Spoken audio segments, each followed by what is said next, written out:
America आणि Iran यांच्यात अखेर शांतता करार. इराणच्या परराष्ट्र उपमंत्र्यांकडूनही पुष्टी. युद्धात आमचाच विजय झाला, इराणची प्रतिक्रिया.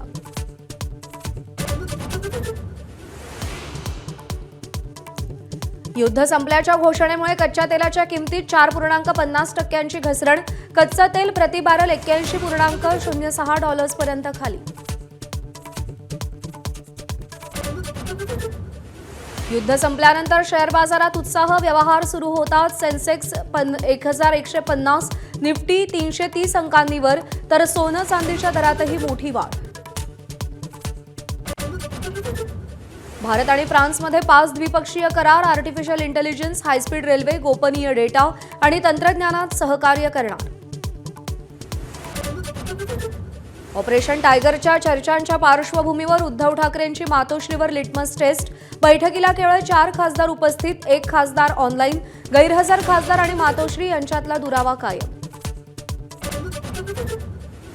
सरकारनं चर्चेचं आश्वासन दिल्यानंतर रोहित पवारांचं अन्नत्याग आंदोलन तात्पुरतं स्थगित. 22 जून आधी सरकारसोबत बैठक घेण्याचं निश्चित. तृणमूल काँग्रेसच्या 20 बंडखोर खासदारांचा गट त्रिपुरामधल्या नॅशनलिस्ट सिटीजन्स पार्टीमध्ये विलीन. तृणमूल काँग्रेसचं नाव आणि पक्षावर दावा करणार नाही. पाकिस्तानसोबतच्या चर्चेसाठी मोहन भागवतांचा पुन्हा आग्रह. भारत हिटलर नाही आणि पाकिस्तानशी चर्चा झाली पाहिजे असं वक्तव्य.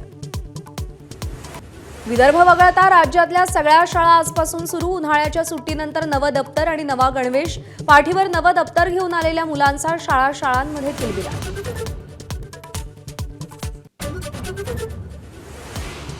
महिलांच्या 2020 विश्वचषकात टीम इंडियाची दणक्यात सुरुवात. भारताकडून पाकिस्तानचा 64 धावांनी धुव्वा. स्मृतीच्या अर्धशतकानंतर दीप्ती आणि श्रीचरणीचा भेदक मारा. भारताची विजयी सलामी.